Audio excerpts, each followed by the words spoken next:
Merci.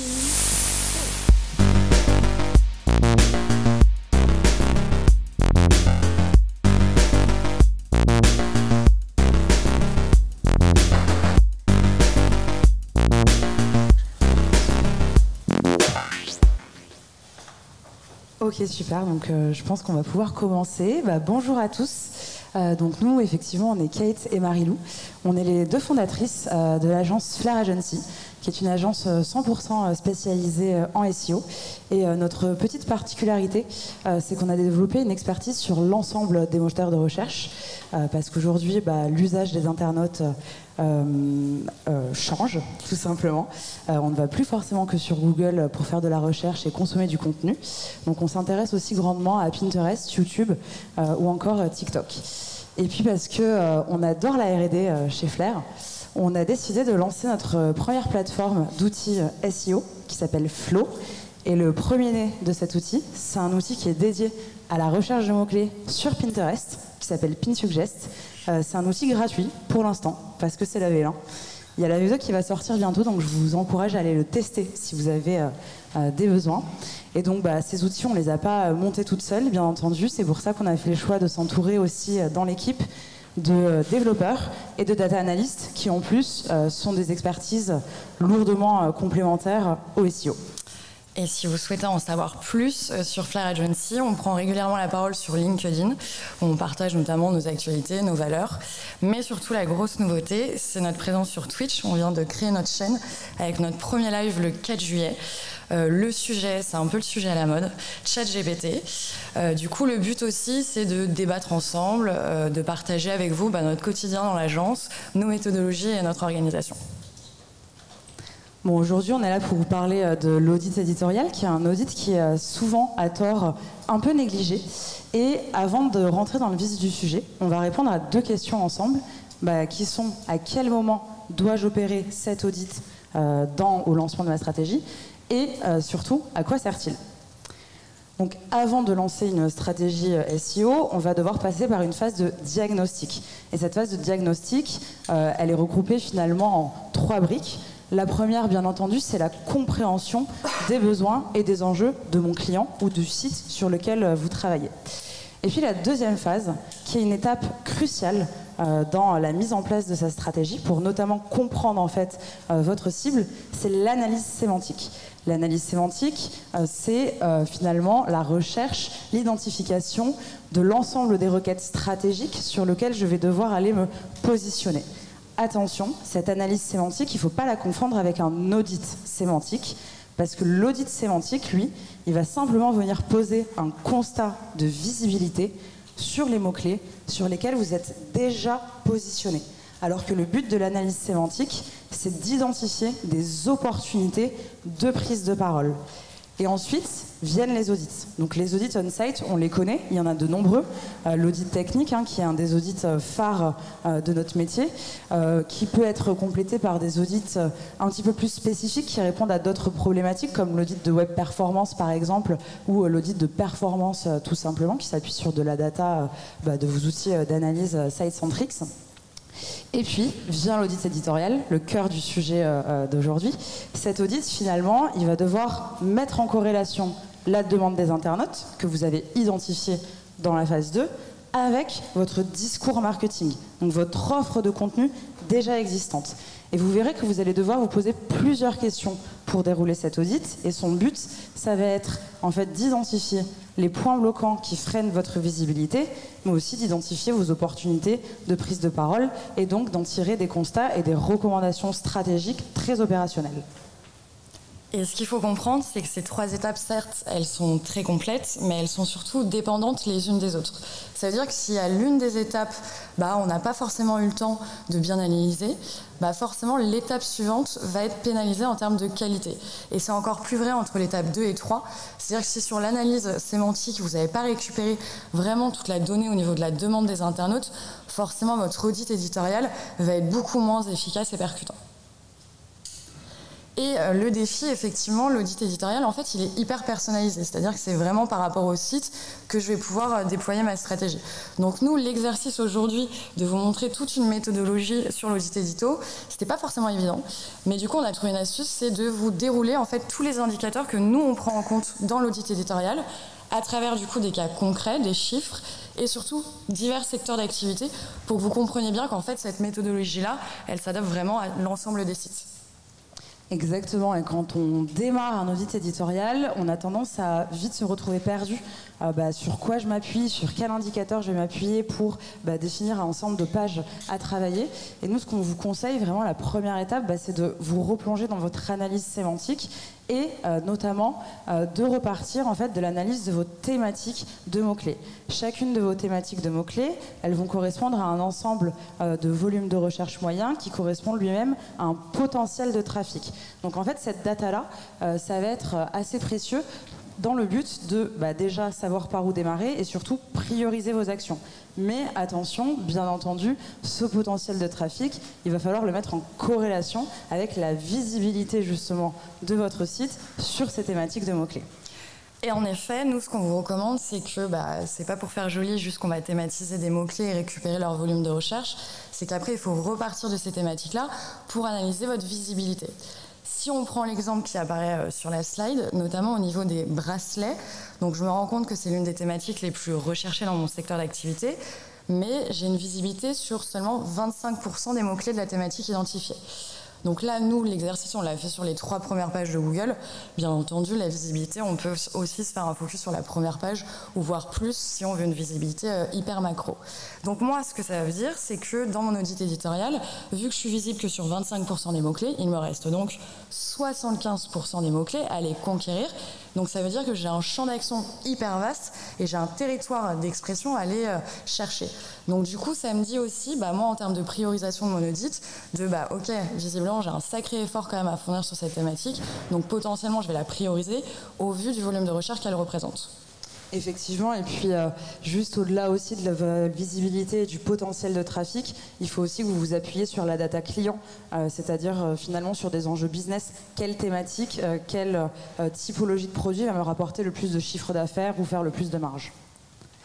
Et justement, maintenant que j'ai du coup détecté cette opportunité sur ma thématique des bracelets, il va falloir que je l'analyse de façon beaucoup plus granulaire. Donc c'est là toute l'importance finalement des sous-thématiques de mots-clés. Et là, quand on regarde le tableau, en fait, via mon analyse sémantique, je fais un constat à forte valeur ajoutée marketing, puisque je m'aperçois que ce sont les bracelets de cheville qui génèrent énormément de recherches. Donc c'est le deuxième type de bracelet le plus recherché sur mon secteur, et ça, ni moi ni mon client n'étions au courant. Et pourquoi ça a une valeur ajoutée marketing? C'est parce que moi, je m'aperçois lors de mon audit, quand je fais mon site, non pas quand je fais mon site, mais quand j'audite mon site, pardon, que je propose bien ce genre de produit dans mon catalogue. Pour autant, aucune page spécifique dédiée ne travaille ce champ sémantique. Ces bracelets de cheville, ils sont un peu noyés dans l'ensemble de la thématique bracelet, donc in fine, je ne suis pas visible.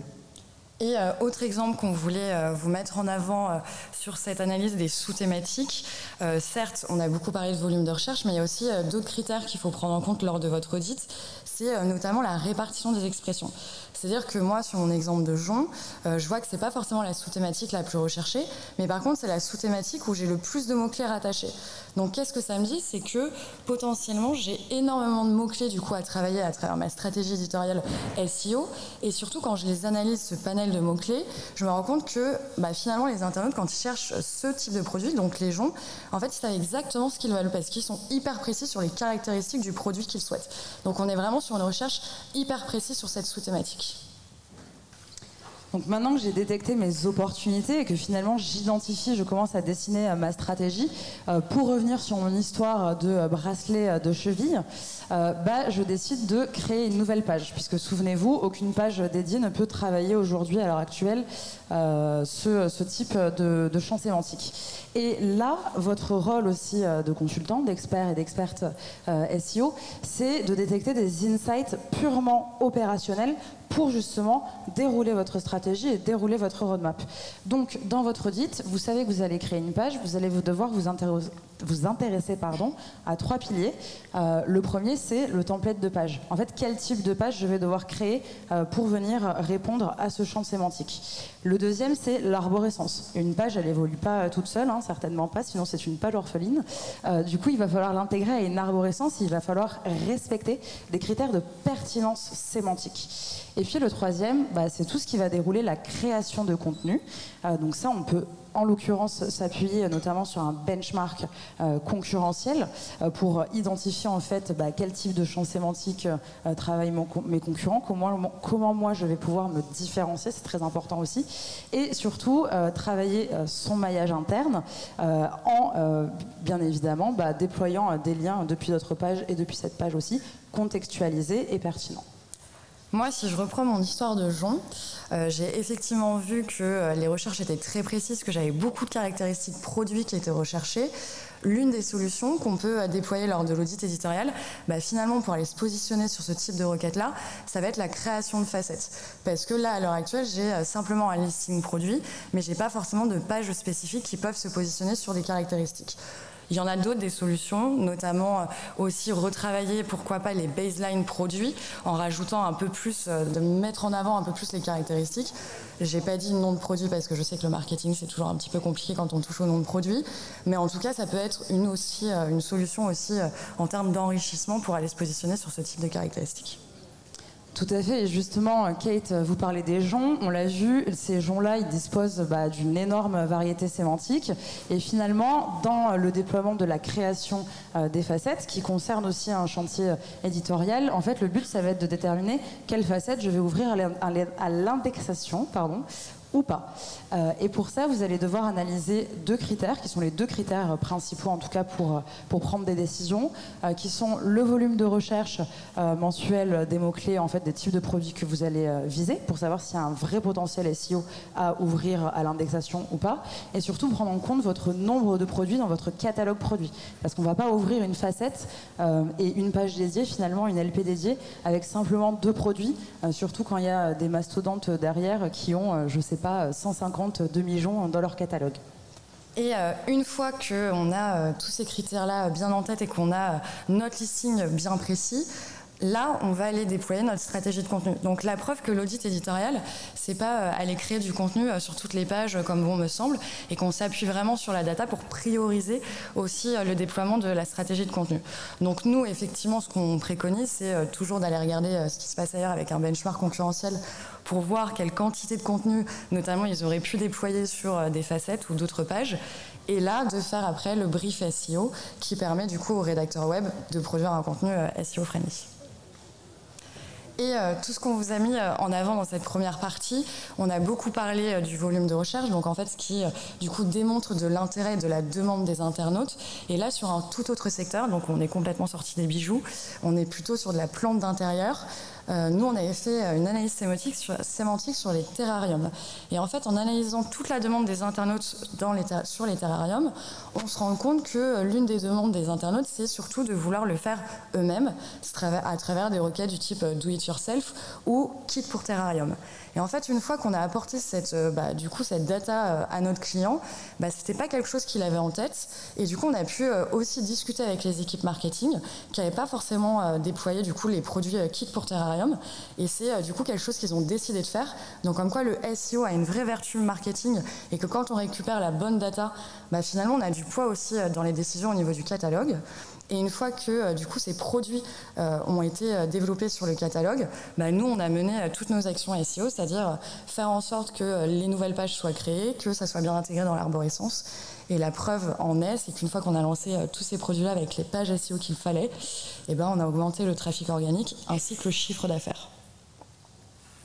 Donc là, on a beaucoup parlé de visibilité sur les mots-clés, de potentiel de trafic, de variété sémantique, mais il y a un axe que vous devez toujours prendre en compte lors de vos audits éditoriaux, c'est de vous intéresser finalement au type de résultats qui sont disponibles sur les SERP pour un champ sémantique donné. Donc quand je parle de type de résultats, je vais parler à la fois de résultats classiques, mais aussi de PA, de vidéos, d'images, etc. Pourquoi on analyse cette data? C'est parce que quand vous allez dérouler votre stratégie éditoriale, vous n'allez pas adresser finalement ces types de résultats de la même façon. Ce n'est pas forcément du tout les mêmes techniques, d'ailleurs qu'elles soient techniques ou éditoriales. Et cette data-là, elle est hyper intéressante, toujours une fois à mettre en corrélation avec votre visibilité, donc votre part de visibilité sur un type de résultat précis. Et là, pour vous donner juste un exemple, ce que me dit ce graphique, c'est que sur l'ensemble des mots-clés de mon analyse sémantique, j'avais détecté que 8% de mes mots-clés déclencher, et pas détecter, déclencher des résultats images. Donc peut-être que c'est une stratégie à mener et on va creuser. Et l'idéal dans cette analyse de type de contenu, finalement, c'est bien d'avoir une vue macro comme le montrait Marie-Lou, mais c'est aussi bien d'avoir une vue très granulaire parce que finalement, je peux parfois me rendre compte que certes, au global, j'ai beaucoup de résultats images sur les mots-clés qui m'intéressent, mais finalement, c'est que sur une thématique bien précise que vraiment ce pourcentage-là augmente. Donc là, l'exemple qu'on voulait vous donner, c'était sur le type de résultat PA, sur un secteur complètement différent, on est dans l'alimentation. Donc on se rend compte que c'est sur ma thématique barre céréales où j'ai le plus de mots-clés qui déclenchent ce type de résultat-là. Je suis à plus de 20%. Donc moi, qu'est-ce que ça me dit lors de l'audit édito? C'est que ça me donne une direction en termes de type de contenu à aller produire. Donc pour être présent sur, apporter la réponse du coup à l'internaute sur ces PA-là et être présent sur les blogs, après je peux déployer plein d'actions, notamment pourquoi pas la création de blocs FAQ sur la page catégorie barre céréales qui viendraient répondre à des questions plutôt assez généralistes sur ce type de produit-là. Et pourquoi pas aussi aller déployer des articles de blog où là on va plutôt avoir une charte éditoriale plutôt inspirationnelle sur par exemple du do-it-yourself aussi. Et donc là, on s'est beaucoup intéressé au type de résultats qui étaient présents sur les SERP pour nous donner des indications sur quelle typologie de contenu créer. Mais il faut aussi grandement s'intéresser, on vous le conseille vivement, à l'intention de la recherche qui se cache derrière un mot-clé donné, bien entendu. En effet, quand on fait une requête sur Google, on peut avoir en tête d'effectuer un achat ou de s'informer, etc. Donc il y a plusieurs intentions de recherche qui existent. Et ça, pour le coup, vous pouvez l'analyser soit avec votre jus de cerveau en analysant les SERP tout simplement, ou aussi il y a plein d'outils maintenant qui nous donnent des indications. Après, attention, toujours à prendre avec des pincettes. Et dans le cas de nos fameuses barres céréales, en fait on s'était rendu compte que la grande majorité de ces mots-clés avaient une intention de type research, et l'intention de type research, du coup, c'est une intention informationnelle à but transactionnel. Donc l'internaute, il va devoir, en fait, il cherche de l'information dans le but de convertir derrière. Donc là, je vais plutôt lui pousser des contenus de type guide d'achat et bien travailler mon contenu avec un beau maillage interne, des beaux CTA. Donc vraiment, en fait, finalement, une vertu très marketing pour booster mon taux de conversion. Et dans l'audit éditorial aussi, ce qu'il ne faut pas oublier, c'est d'optimiser l'existant. C'est-à-dire qu'à chaque fois qu'on lance une nouvelle analyse, ça ne veut pas dire qu'on repart de zéro. Le but, c'est quand même de gagner du temps aussi. Et le meilleur moyen de gagner du temps, c'est de faire déjà avec ce qu'il y a sur le site actuellement.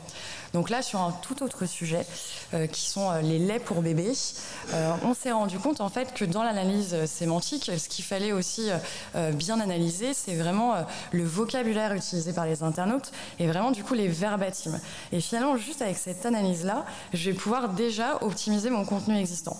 Du coup, de manière très concrète, en fait, on s'est rendu compte via notre analyse sémantique que les parents, lorsqu'ils cherchaient du lait pour bébé, la caractéristique de l'âge était hyper importante. C'est-à-dire qu'ils disaient premier âge, deuxième âge ou troisième âge. Et non, 6 mois, 12 mois ou 24 mois. Et en fait, juste cette information-là, elle est hyper importante. Parce que pour le coup, le client qu'on a accompagné n'avait pas du tout en tête que les parents avaient le premier âge, deuxième âge bien en tête. C'était plutôt du mois pour que ça soit un peu plus vulgarisé. Et finalement, juste en rajoutant cette notion d'âge dans les espaces stratégiques de mon site, j'arrive finalement déjà à bousculer un peu plus ma visibilité et à être en accord avec la demande des internautes. Et donc justement, en parlant d'existants, il faut aussi s'intéresser fortement aux URL, à vos URL positionnés. Pour ça, rien de plus simple, on va faire finalement un tableau, un mapping des URL positionnés sur leur top mots-clés et de leur position. Et en fait, cette analyse-là, elle va permettre de mettre en exergue différents problèmes. Le premier, en général, en tout cas ça peut arriver, c'est un mauvais ciblage sémantique. Ça peut, en fait, je peux m'apercevoir qu'une URL n'a rien à faire, n'a aucun intérêt à se positionner sur ce type de mots-clés, c'est pas du tout le champ sémantique ciblé. Et ça met aussi, in fine, en exergue de la cannibalisation interpage. Ici, pour prendre un exemple concret, en fait, on s'aperçoit que sur les mots-clés moto électrique et moto électrique 50cc, c'est ma homepage qui remonte. Et en plus, vous le voyez, elle est assez mal positionnée, donc on est loin de générer du trafic avec ce type de position. Bah là, votre but, et ce que vous allez devoir dérouler dans votre audit, c'est de comprendre en fait ces rouages, pourquoi ma homepage se positionne, alors que on a bien une page dédiée à la moto électrique qui existe sur le site. Donc là, vous allez devoir opérer un travail de chercheur, tout simplement, pour trouver des recommandations et rectifier le tir. Et autre exemple qui apparaît sur le tableau, c'est le mot-clé batterie teal green. Effectivement, en fait, dans ce secteur-là de la moto et du scooter électrique et même des accessoires, finalement, les internautes expriment beaucoup la marque. C'est-à-dire qu'ils savent exactement quelle marque ils souhaitent acheter. Et donc, sur ce mot-clé, on se rend compte que c'est la page catégorie batterie qui se positionne. Ce qui n'est pas complètement déconnant, mais moi je sais que sur mon site, j'ai développé, en tout cas j'ai mis de l'effort sur la création de pages marques. Donc moi ce qui m'embête, c'est que ce ne soit pas la marque qui remonte, parce que finalement beaucoup plus pertinent sur la demande de l'internaute. Donc, il y a plusieurs actions lors de l'audit éditorial. Nous, en tout cas, ce qu'on avait mené et ce qu'on avait détecté surtout, c'est qu'il y avait un problème de maillage interne. Les pages étaient beaucoup trop profondes. Elles étaient à plus de 5 clics pour finalement y arriver. Donc, aux yeux de Google, ça avait assez peu d'intérêt. C'était assez noyé. Donc, on a décidé de remonter sur certaines catégories des blocs de maillage interne bien personnalisés. C'est-à-dire que selon les produits, on ne remontait pas les mêmes marques. Vous en doutez, parce qu'il y a des top marques selon les catégories de produits. Donc là, si on revient à notre fameuse page moto électrique, je vous l'avais dit, il va falloir comprendre pourquoi elle ne se positionne pas.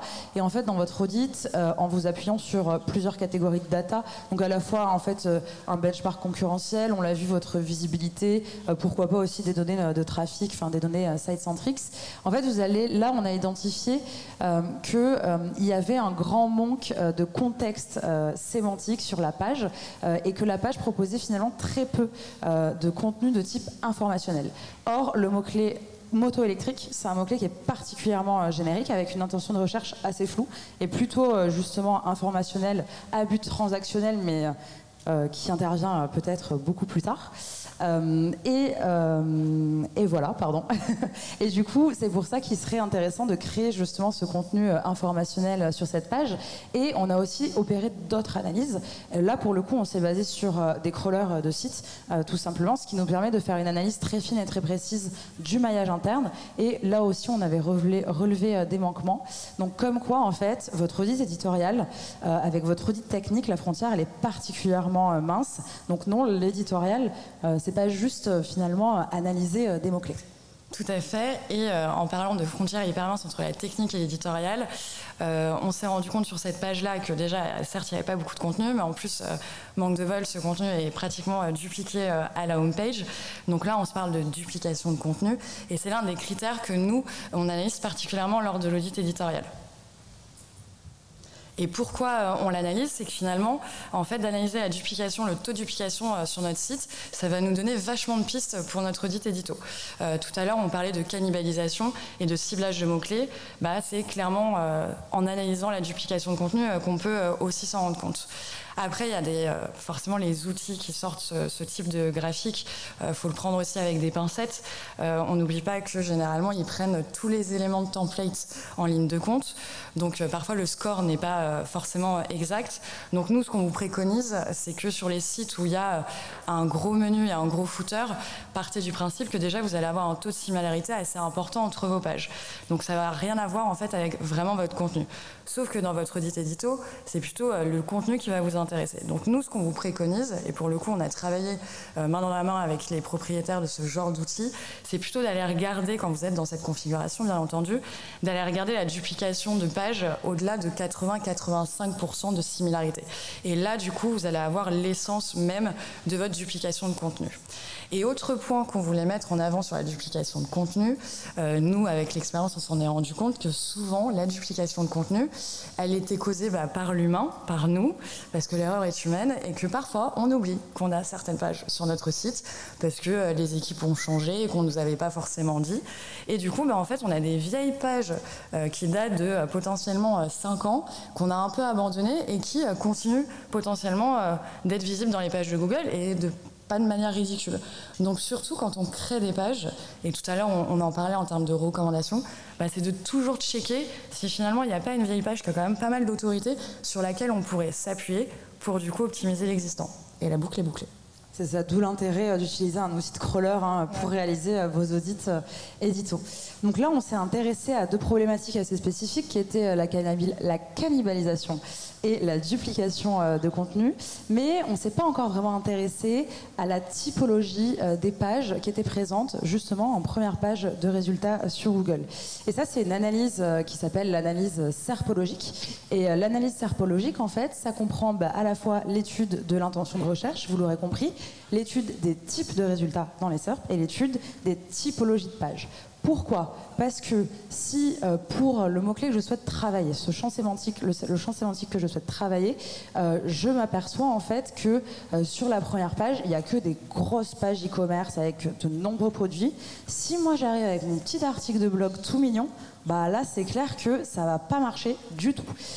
Et pour ça, pour analyser de façon en fait rapide et gagner du temps le type de page présente, nous on utilise un outil que je vous conseille de tester qui est super. On passe par l'API Autoritas et en fait c'est une fonctionnalité qu'ils ont développée qui s'appelle Smell of the SERP et vous le voyez en fait sur la slide, ça va nous permettre de remonter pour un mot-clé, enfin une URL positionnée sur un mot-clé donné, la typologie de la page positionnée. Donc là on voit, en l'occurrence c'était une page produit et ça nous permet de détecter aussi si c'est une page catégorie listing produit, un article de blog où il y a du contenu vidéo. Donc ça donne plein d'indications hyper intéressant et sans cette analyse vous allez avoir du mal finalement à faire matcher votre stratégie de contenu avec la véritable intention de recherche des internautes et surtout à ce qu'attend l'algorithme Google.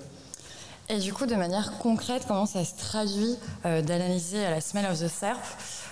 C'est vrai que nous, on s'est rendu compte parfois que sur un mot-clé générique, malheureusement, j'ai avoir 50% de pages plutôt éditoriales qui se positionnent et 50% de pages produits.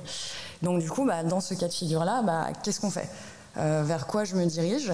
Et finalement, nous, on a décidé, alors on a donné un nom un peu sympa, mais ce qu'on appelle les pages hybrides. On a fait des tests que quand on se retrouvait dans ce type de configuration-là, on allait finalement créer des pages qui répondent aux 2 intentions. Comme ça, on contente tout le monde. Donc ça veut dire qu'on va mettre en avant des produits, notamment des top catégories, des tendances, des collections spécifiques, mais également entourées, et pas simplement pour faire joli pour Google, mais vraiment pour répondre à la demande, c'est-à-dire entouré de contenu vraiment conseil. On va vraiment diriger du coup l'internaute sur de multiples espaces de notre site, sans oublier l'espace un peu plus éditorial, inspirationnel blog, au cas où finalement le client ou en tout cas l'internaute aurait besoin d'informations supplémentaires pour se diriger vers l'une des catégories de son choix. Et pour le coup, là, les chiffres ne mentent pas. À la base, on était sur une page de pur listing produit. Quand on a lancé ce fabuleux template que vous voyez là, là, du coup, il y a eu l'augmentation des sessions SEO et surtout du positionnement. Parce que nous, on s'était rendu compte, alors là, on est sur un site e-commerce qui a une autorité assez importante qui existe depuis très longtemps.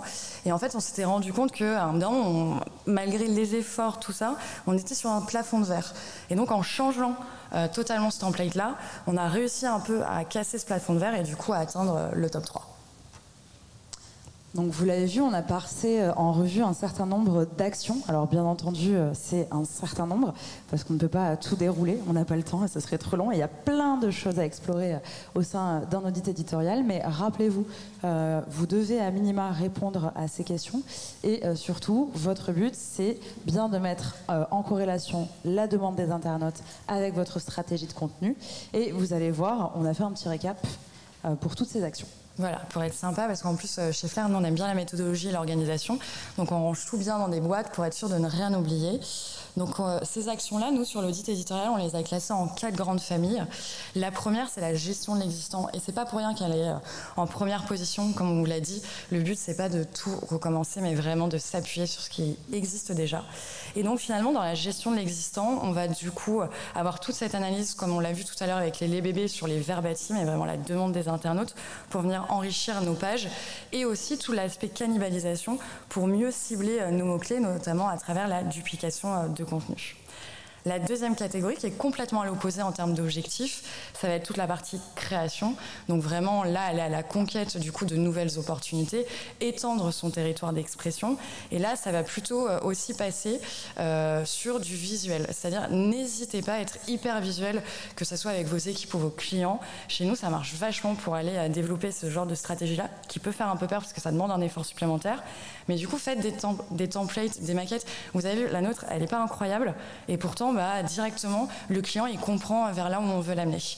Et surtout, parler avec le marketing. Nous, on vous le conseille aussi de forcer un petit peu votre interlocuteur, si ce n'est pas le cas, à aller du coup montrer toute votre data SEO aux équipes marketing. Parce que il y a un bout d'un moment aussi, le SEO, on n'est pas des magiciens. Si on n'a pas les produits sur le catalogue, on ne va pas pouvoir faire grand-chose.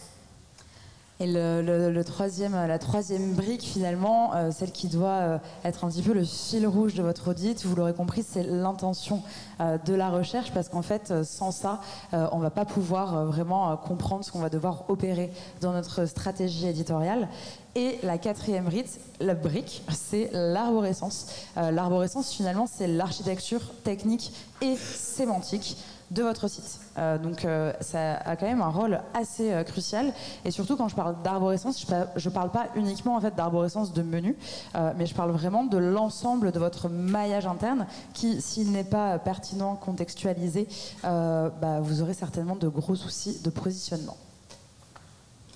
Et du coup, nous, ce qu'on vous dit, c'est que finalement, dans un audit éditorial, et je vous promets que c'est 90% des cas de nos audits éditoriaux, c'est pratiquement 1 an de stratégie, 1 an et demi de stratégie SEO qu'on peut découler.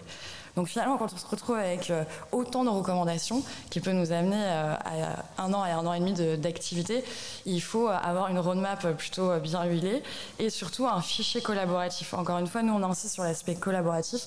En SEO, on ne peut pas travailler seul, ça ne fonctionne pas. Du coup, on est obligé de parler au traffic manager, au marketing. Et il faut que ces gens-là aient accès à toutes vos recommandations pour que déjà on ne l'oublie pas, et surtout dans ce fichier priorisé. Alors nous, on vous a donné des astuces de comment prioriser, sur quel indicateur vous basez, parce que ça peut faire peur, ce genre de fichier avec je ne sais combien d'actions listées, et du coup parfois on est un peu paumé, on ne sait pas par quoi commencer. Donc vraiment prioriser, c'est vraiment l'un de notre rôle principal en tant qu'expert SEO. C'est ça, et puis comme le dit Mathieu Chapon, le SEO c'est 20% d'expertise et 80% de gestion de projet avant tout.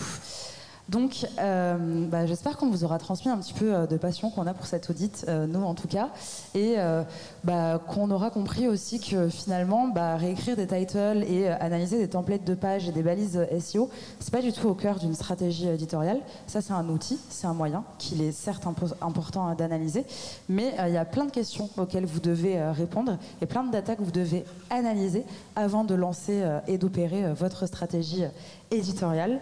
Et je crois que c'est l'heure de la question. C'est ça.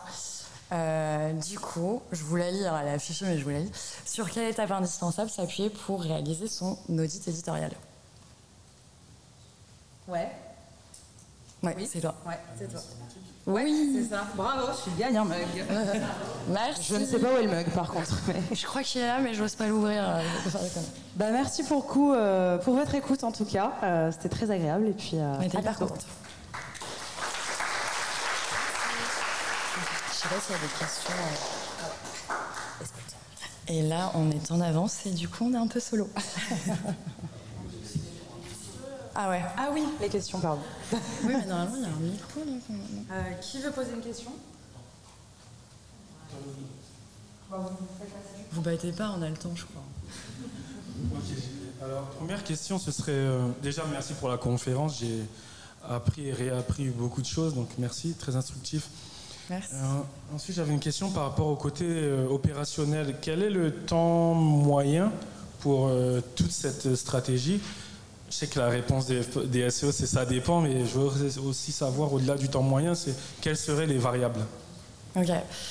Effectivement, quand on applique ce genre d'audit éditorial, parfois on se dit waouh, mais en fait ça coûte hyper cher ton audit édito. Ouais, mais vous avez vu, on est capable de vous construire une stratégie sur 1 an et 1 an et demi. Généralement, nous, en moyenne, l'audit éditorial, on le fait en 4 jours, 4-5 jours. Donc c'est quand même un peu costaud. Est-ce qu'on a répondu à ta question? Ouais, c'est bon. Ok. Alors, merci pour cette conf très intéressante. J'ai une question sur la page hybride pour le changement des templates. Alors, j'ai vu le petit visuel que vous avez montré, c'était intéressant.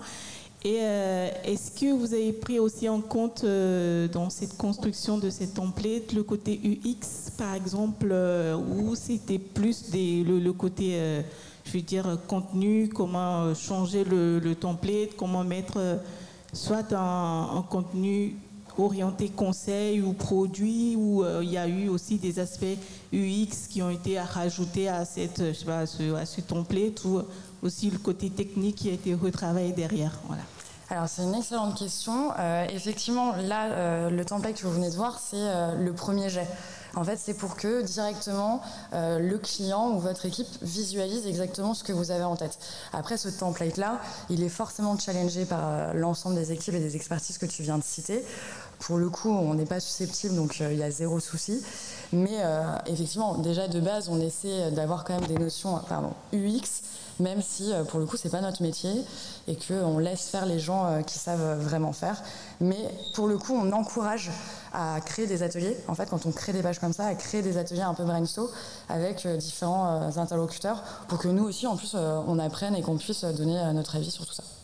Et bien entendu, on travaille aussi avec les développeurs, tout simplement pour créer des templates, parce que parfois c'est des templates qui n'existent tout simplement pas sur le CMS ou si c'est un site in-house.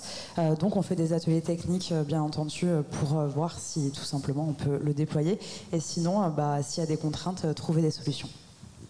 C'est beaucoup de compromis en SEO. Bonjour, vous m'entendez? Ouais, bonjour. J'ai une question un peu pratique et on va dire optimisation. Quand on a vu que le but était de répondre à différentes requêtes et donc de créer différentes pages en fonction de la requête. Admettons, je prends un exemple concret sur cadeau homme et cadeau homme 50 ans. On sait qu'on a donc des pages et des intentions, donc des URL qui sont spécifiques. Ça, est-ce que vous arrivez à l'automatiser via des outils, ou vous le faites à chaque fois à la mano? C'est une recherche manuelle, ou vous avez des outils pour faire extracter ce genre de données?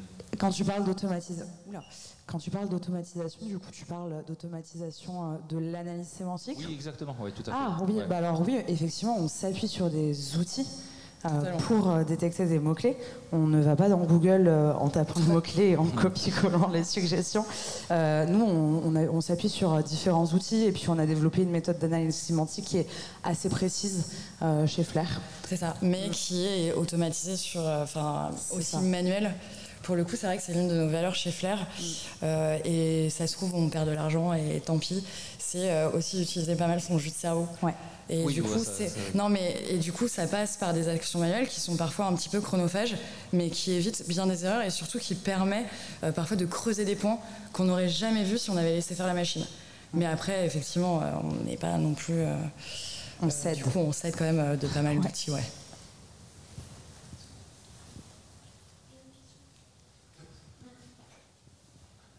Bonjour, merci pour la conférence. J'avais une double question. Pourquoi mettre en place une stratégie sur 1 an et pas mettre toutes les actions en place d'un coup?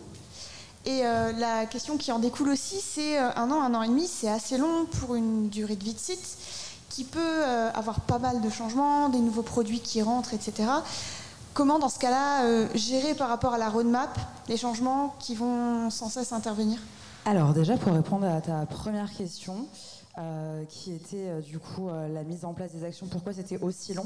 Parce qu'en SEO, on travaille avec plein de corps de métier et surtout on s'adapte aux contraintes clients.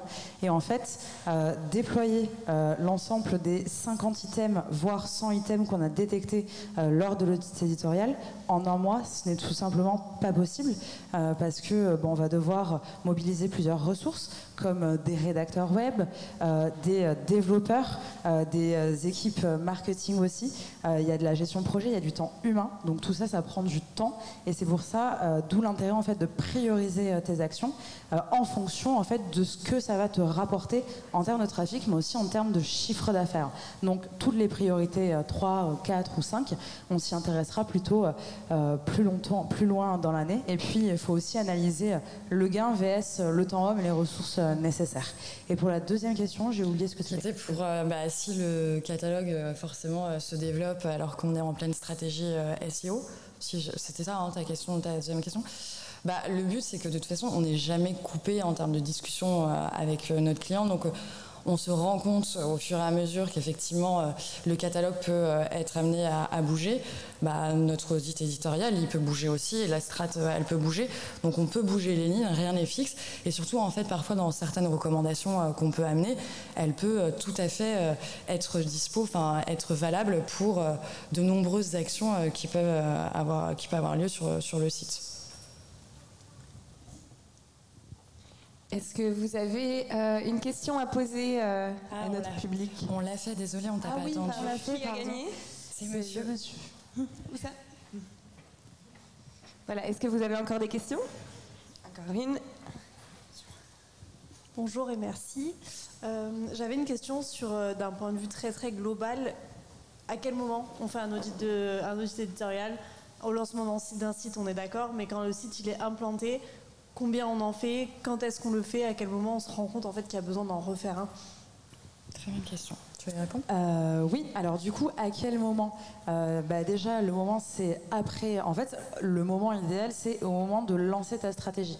Parce qu'en fait, c'est ton audit éditorial qui va poser un diagnostic et c'est à partir de ton audit que va découler en fait ta stratégie et du coup tes recommandations et tes actions à mettre en place. Donc en fait, il peut intervenir à tout moment.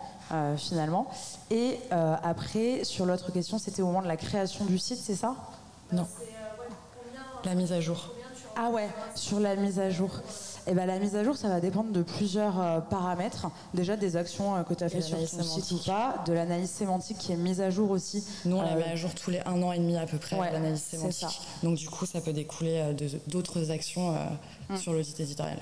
Donc c'est vraiment en fonction du cycle de vie de plein de paramètres. Quoi. Mais il faut les mettre à jour assez régulièrement en même temps que l'analyse sémantique. Parce qu'il y a des nouvelles tendances, tout ça. Les gens s'expriment différemment. Ouais. Un régal. Voilà, merci Kate, merci Marie-Lou. Je vous propose maintenant d'aller vous restaurer. Le buffet vous attend dans le hall principal. Merci.